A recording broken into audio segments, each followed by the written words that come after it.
Калк арасында укуктук маданиятты көтөрүү азыркы мезгилдин талабы. Себеби жарандар өзүнүн укуктарын жакшы билбей жана көңүл бурулбайт. Ошондой эле мектептердин окуу системасында бирдиктүү укуктук билим берүү программалары жок. Укуктук маданиятты пропагандалоо жакшы иштебейт. Бул тууралуу бүгүн 2015-2018 жылга чейин калктын укуктук маданияттын көтөрүү боюнча долбоорду талкуулоо мезгилинде маалым болду. Талкуу маалында укукка киришүү жөнүндөгү сабактар 8 класстан эмес, төмөнкү класстардан баштап окутулушу сунушталды. Иш-чара Адилет министрлиги тарабынан уюштурулуп, ага эл аралык уюмдардын өкүлдөрү, жогорку окуу жайларынын өкүлдөрү, бейөкмөттүк уюмдар жана башкалар катышты. Мыйзамды сыйлоо, мыйзамдын бийлигин орнотуу деген бул биздин Кыргыз Республикасынын туруктуу өнүгүү жөнүндө улуттук стратегияда Кыргыз Республикасы президенти тарабынан бекитилген болчу 2010-жылы. Ошого жараша биз бул стратегияны иштеп чыктык. Бүгүн талкуу болуп атат.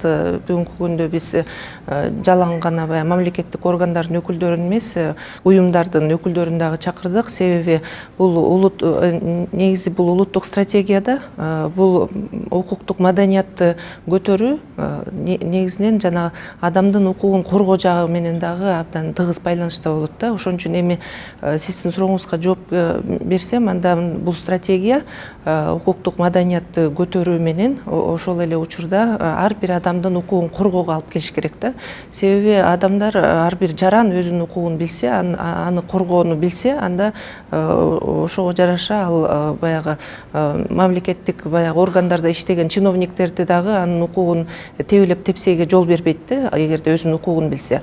Анан кийин кесепеттери көп болуп атпайбы? Эгерде адам укугун билбесе, анда бул коррупцияны жаратып атат. Себеби бир жерге баягы бир справка же документ сурап барса эле баягы мындай паракорчулук болуп ушундай көрүнүштөр болуп атпайбы? Себеби өзүнүн укуктарын билбей эле барат. Анан мисалы үчүн 50 сомдун ордуна 500 сом төлө десе, 500 сом төлөп коюп эле кетип атпайбы?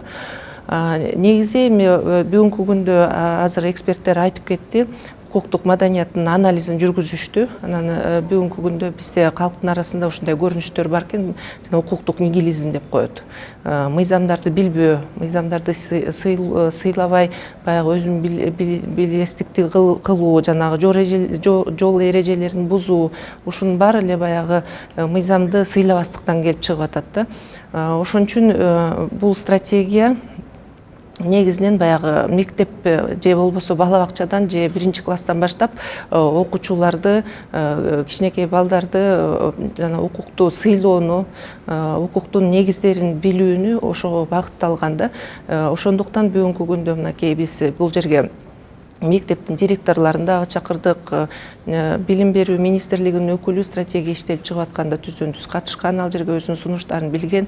Анан биз ойлоп атабыз, бүгүнкү күндө бизде бир 8 класстардан баштап жана укуктануу деген предмети киргизилген мектептерде. Бирок ал жашка уже баягы жарандын өзүнүн жана укук жөнүндө мындай өзүнүн бир көз карашы мындай калыптанып калат экен да. Ошон үчүн аны өзгөртүүгө бир топтагы башка окутуучу курстарды киришиш керек экен. Бирок биз 1-класстан баштап мындай предметти сунуштасак, анда ал көз карашы баягы бара-бара ар бир жыл сайын өнүгүп, анан кийин мисалы үчүн ал жанагы 18 жашка келип калганда баягы бир туруктуу көз карашы болуп калат да укук жөнүндө.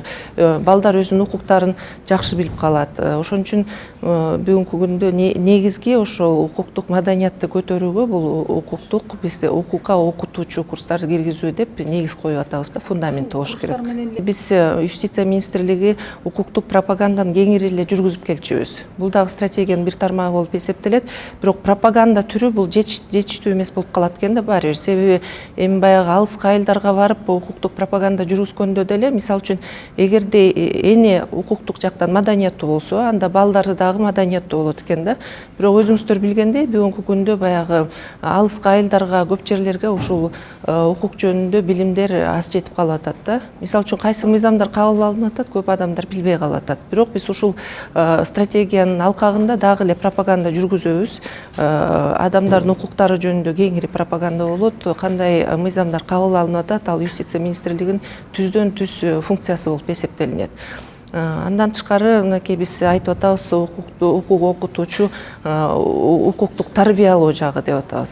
Тарбиялоо жагын айтып кеткенде, азыр мына эксперт айтып кетти, ал үчүн биз жанагы саясий, регионалдык жана башкаруучу элитаны түзүш керекпиз деп. Ошол элитанын өкүлдөрү бизге укуктарды сактоодо, мыйзамды аткарууда бизге үлгү болуш керек да, адамдарга үлгү болуш керек. Ошол дагы стратегиянын бирден бир багыты болуп атат.